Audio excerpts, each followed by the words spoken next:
Hello, जय हिंद सभी साथियों को। तो क्या हाल है आपके? आई होप कि आप सब अच्छे होंगे। तो साथियों, आज की इस क्लास में हम स्टैटिक जीके के 30 ऐसे प्रश्न देखेंगे जो कि आपकी विभिन्न परीक्षाओं में पूछे जाते हैं। जैसे आपका यूपी पुलिस हो गया, आरपीएफ हो गया और साथियों आपकी एसएससी जीडी हो गई। तो साथियों इस तरीके से क्वेश्चन आज की इस क्लास में लेकर आए हैं जो कि साथियों सबसे ज्यादा पूछे जाते हैं। तो क्लास को लास्ट तक जरूर देखते रहना। आप हमारे चैनल पर पहली बार आए हो तो चैनल को सब्सक्राइब करके वीडियो को लाइक जरूर कर देना और साथ में बेल नोटिफिकेशन को ऑन कर लेना। चलिए आज की क्लास का फर्स्ट क्वेश्चन स्टार्ट करते हैं। फर्स्ट क्वेश्चन है साथियों हमारा, सरदार वल्लभ भाई पटेल कृषि और प्रौद्योगिकी विश्वविद्यालय भारत के उत्तर प्रदेश राज्य के खालिस्तान में एक कृषि विश्वविद्यालय है। यानी कि साथियों बताइए किस किस उत्तर प्रदेश के किस राज्य में है? तो साथियों आपका मेरठ बिल्कुल सही जवाब हो जाएगा। नेक्स्ट क्वेश्चन की तरफ चलते हैं। नेक्स्ट क्वेश्चन है साथियों, निम्नलिखित में से किस जिले को राष्ट्रीय राजधानी क्षेत्र के 23वें जिले के रूप में शामिल किया गया है? साथियों ये क्वेश्चन सबसे ज्यादा साथियों इंपोर्टेंट आज की इस क्लास में रहने वाला है। तो साथियों इसको नोट जरूर कर लेना और साथियों इस क्वेश्चन का आंसर आप कमेंट के अंदर बताना। मैं आपको आज वीडियो के शुरू में ही आपको एक क्वेश्चन का टेस्ट दे रहा हूं, इसका आंसर आपको कमेंट में जरूर लिखना। चलिए अगले क्वेश्चन की तरफ चलते हैं। तमिलनाडु और श्रीलंका के मन्नार जिले के बीच मौजूद जलडमरू मध्य को कहा जाता है? क्या कहा जाता है साथियों? तो साथियों बताइए क्या कहा जाता है, इसका सही आंसर कौन सा ऑप्शन होगा? तो साथियों आपका ऑप्शन नंबर 2 बिल्कुल राइट आंसर हो जाएगा। पाक जलमड्रू मध्य कहा जाता है। अगला क्वेश्चन देखते हैं। राष्ट्रीय मानवाधिकार आयोग के अध्यक्ष या किसी भी अन्य सदस्य को हटाने की शक्ति निम्नलिखित में से किसके पास है? किसके पास है? भारत के प्रधानमंत्री के पास, भारत के मुख्य न्यायाधीश के पास, भारत के राष्ट्रपति के पास या फिर केंद्रीय मंत्री के पास? तो बताइए साथियों इसका बिल्कुल सही जवाब कौन सा ऑप्शन हो जाएगा? तो साथियों आपका बिल्कुल राइट आंसर होगा ऑप्शन नंबर 3, भारत के राष्ट्रपति। भारत के राष्ट्रपति के पास साथियों राष्ट्रीय मानवाधिकार आयोग के अध्यक्ष या किसी भी अन्य सदस्य को हटाने की शक्ति प्राप्त है भारत के राष्ट्रपति को। नेक्स्ट क्वेश्चन देखते हैं।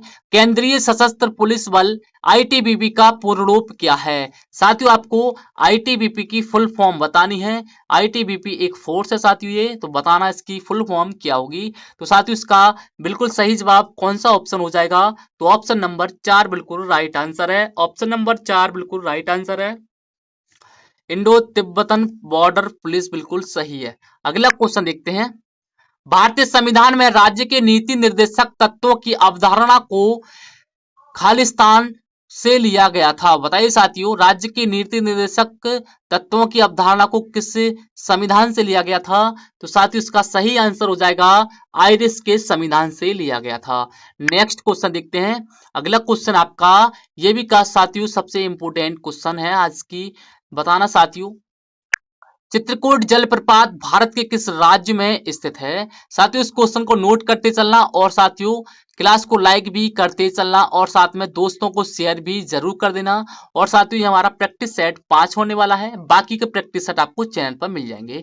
बताइए साथियों इस क्वेश्चन का बिल्कुल सही जवाब क्या होगा? साथियों चित्रकूट जलप्रपात भारत के किस राज्य में स्थित है? तो ये साथियों आपका छत्तीसगढ़ राज्य में स्थित है, आपको ध्यान रखना है। अगला क्वेश्चन देखते हैं। 9 दिसंबर 1946 को नई दिल्ली में संविधान सभा की पहली बैठक संविधान सभागृह में हुई जिसे अब कहा जाता है? बताइए साथियों जिसे अब क्या कहा जाता है? लोकसभा कक्ष, राज्यसभा कक्ष, पुस्तकालय भवन या फिर संसद भवन का केंद्रीय कक्ष? तो जी हां आपका ऑप्शन ए बिल्कुल सही आंसर हो जाएगा। संसद भवन का केंद्रीय कक्ष कहा जाता है। नेक्स्ट क्वेश्चन देखते हैं। भगत सिंह और उनके मित्रों को किस मामले में गिरफ्तार किया गया था?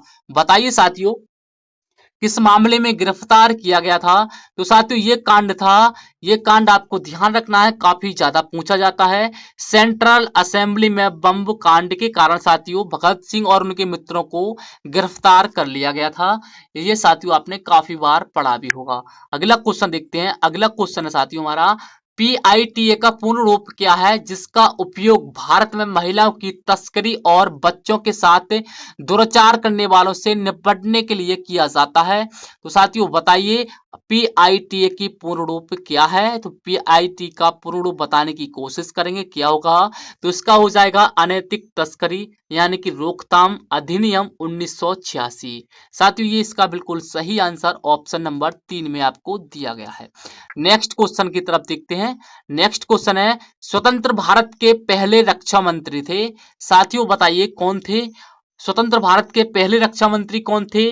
कैलाश नाथ काटजू, BK कृष्ण मेनन, या फिर बलदेव सिंह, या फिर यशवंत राव चव्हाण। बताइए साथियों कौन थे स्वतंत्र भारत के पहले रक्षा मंत्री? तो आपका सही आंसर ऑप्शन नंबर 3 में दिया गया है, बलदेव सिंह बिल्कुल राइट आंसर है। अगला क्वेश्चन देखते हैं, निम्नलिखित में से किसने भारत में सती प्रथा को समाप्त किया? बताइए साथियों भारत में सती प्रथा को किसने समाप्त किया था? तो साथियों ये किया था विलियम बेंटिक, जो कि साथियों कौन थे? ये विलियम बेंटिक ने सती प्रथा को समाप्त किया था। आप कमेंट में लिखेंगे विलियम बेंटिक कौन रहे हैं। अगला है क्वेश्चन हमारा, भारतीय दंड संहिता की धारा 497 व्यभिचार को गैर कानूनी घोषित करती है। इसे के मामले में उच्चतम न्यायालय द्वारा असंवैधानिक ठहराया गया था। बताइए साथियों इस खाली स्थान पर कौन सा ऑप्शन बिल्कुल राइट आंसर हो जाएगा? बताइए साथियों, तो इसका right answer option number A बिल्कुल राइट आंसर हो जाएगा।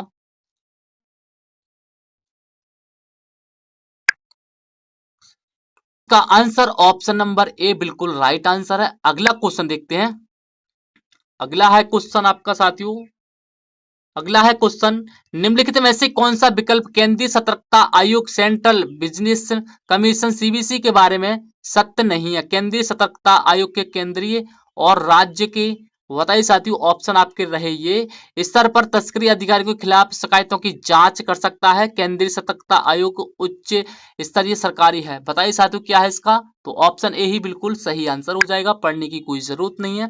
अगला क्वेश्चन देखते हैं, GST अधिनियम संसद द्वारा 8 सितंबर 2016 को खालिस्तान संविधान संशोधन अधिनियम 2016 के माध्यम से अधिनियमित किया गया था। बताइए साथियों कब किया गया था? तो साथियों ये किया गया था अधिनियम 101 के तहत, 101 के तहत साथियों ये अधिनियमित किया गया था। अगला क्वेश्चन देखते हैं, मुगल सम्राट जहांगीर ने शालीमार बाग का निर्माण किया था। बताइए साथियों कहां पर किया था शालीमार बाग का निर्माण? तो साथियों ये किया था जम्मू कश्मीर में, साथियों ये स्थित है शालीमार बाग, आपको ध्यान रखना है ऑप्शन नंबर 4। अगला क्वेश्चन देखते हैं, निम्नलिखित में से किस समिति की सिफारिश के आधार पर अनुचित क्षेत्रों में पंचायत विस्तार अधिनियम 1996 अधिनियमित किया गया था?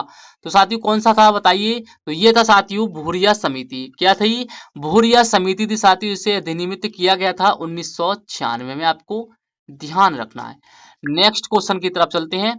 नेक्स्ट क्वेश्चन है, छावनियां वो क्षेत्र होती हैं जिसमें सैन्य और नागरिक आबादी दोनों शामिल हैं। छावनी बोर्ड के नियंत्रण के तहत भारत में नागरिक प्रशासन निकायों में से एक है। बताइए साथियों क्या है? तो साथियों ये है आपका बिल्कुल सही answer option number A. Option number 1 में बिल्कुल सही आंसर दिया है, तो साथियों वो है आपका रक्षा मंत्रालय। नेक्स्ट क्वेश्चन देखते हैं। नेक्स्ट क्वेश्चन है, निम्नलिखित में से कौन सा खनिज पृथ्वी की परपटी का 4% बनाता है जो आमतौर पर आग्नेय और रूपांतरित चट्टानों में पाया जाता है और विद्युत उपकरणों में उपयोग किया जाता है? बताइए साथियों क्या चीज है जो कि पृथ्वी की परपटी का 4% बनाता है? तो यह है साथियों आपका माइका। क्या है साथियों? माइका होती है, आपको ध्यान रखना है।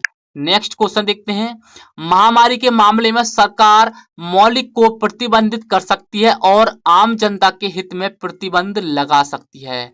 बताइए साथियों क्या चीज है? सांस्कृतिक और शैक्षिक अधिकार, समानता का अधिकार, या फिर स्वतंत्रता का अधिकार, या फिर शोषण के विरुद्ध अधिकार? तो आपका राइट आंसर ऑप्शन नंबर 3 बिल्कुल सही आंसर हो जाएगा, स्वतंत्रता का अधिकार प्रतिबंध लगा सकती है। अगला क्वेश्चन देखते हैं, एक गांव तब ग्रामदान घोषित होता है जब कम से कम डैश प्रतिशत भूमि के डैश प्रतिशत निवासियों की लिखित रूप में उनकी मंजूरी दर्शाई जाए। बताइए साथियों कितने हो? कम से कम कितने और भूमि के प्रतिशत कितना साथियों? तो राइट आंसर हो जाएगा यहाँ पर आपका 51 आ जाएगा और यहाँ पर आपका 75 आ जाएगा। चलिए साथियों, एक गांव तब ग्रामदान घोषित होता है जब कम से कम 51% भूमि के 75% निवासियों की लिखित रूप में उनकी मंजूरी दर्शाई जाए, तभी साथियों ये मंजूरी दी जाती है। अगला क्वेश्चन देखते हैं। भारतीय राष्ट्रीय राजमार्ग प्राधिकरण अधिनियम 1988 खालिस्तान तक विस्तारित है। कहां तक विस्तारित है? तो यह है साथियों जम्मू और कश्मीर राज्य को छोड़कर संपूर्ण भारत में साथियों विस्तारित है। आपको ध्यान रखना है जम्मू और कश्मीर को छोड़कर साथियों। अगला क्वेश्चन देखते हैं। संसदीय निर्वाचन क्षेत्रों का आकार और रचना एक स्वतंत्र फिर खालिस्तान द्वारा निर्धारित किया जाता है, जिसका उद्देश्य निर्वाचन क्षेत्रों का निर्माण करना है जिनकी जनसंख्या लगभग समान है, भौगोलिक विचारों और राज्यों और प्रशासनिक क्षेत्रों की सीमाओं के अधीन है। तो साथियों यह है आपका परिसीमन आयोग। क्या है साथियों? परिसीमन आयोग को आपको ध्यान रखना है, बिल्कुल सही आंसर हो जाएगा। नेक्स्ट क्वेश्चन की तरफ चलते हैं। चंद्रगुप्त के पुत्र का नाम जिन्होंने 298 से 272 ईसा पूर्व के बीच शासन किया और पूरे भारत में अपने साम्राज्य का विस्तार किया, चंद्रगुप्त के पुत्र का नाम पूछा है तो कौन था साथियों? बिंदुसार बिल्कुल करेक्ट आंसर हो जाएगा। बिंदुसार को याद रखना है, जिसने साथियों 298 से 272 तक शासन किया था और अपने साम्राज्य का विस्तार भी इसी ने किया था। अगला क्वेश्चन देखते हैं। भारतीय संदर्भ में PIL का पूर्ण रूप क्या है साथियों? तो इसका पूर्ण रूप है न्यायिक रूप से व्यक्त तथ्य। साथियों बिल्कुल सही आंसर है। अगला क्वेश्चन देखते हैं साथियों। तो साथियों आज की इस क्लास में टोटल 25 क्वेश्चन ही हो पाए। आई होप कि साथियों आपको आज की क्लास के ये 25 क्वेश्चन अच्छे लगे होंगे। साथियों मैंने सभी क्वेश्चन में कोशिश करता हूं कि आपके ज्यादा से ज्यादा क्वेश्चन करवाऊं और सिलेक्टेड क्वेश्चन भी करवाऊं। साथियों ये नहीं कि कुछ भी लेकर आ जाओ और कुछ भी डाल दो, नहीं साथियों, आपको यहाँ पर सिलेक्टेड कंटेंट मिलेगा जो कि साथियों आपके एग्जाम के लिए हेल्पफुल होगा। तो साथियों बताना आज की क्लास कैसी लगी। बाकी साथियों मिलते हैं किसी अगली वीडियो में, जब तक के लिए अपना ख्याल रखिए। जय हिंद, वंदे मातरम। और साथियों दूसरे क्वेश्चन का आंसर लिखना मत भूलना।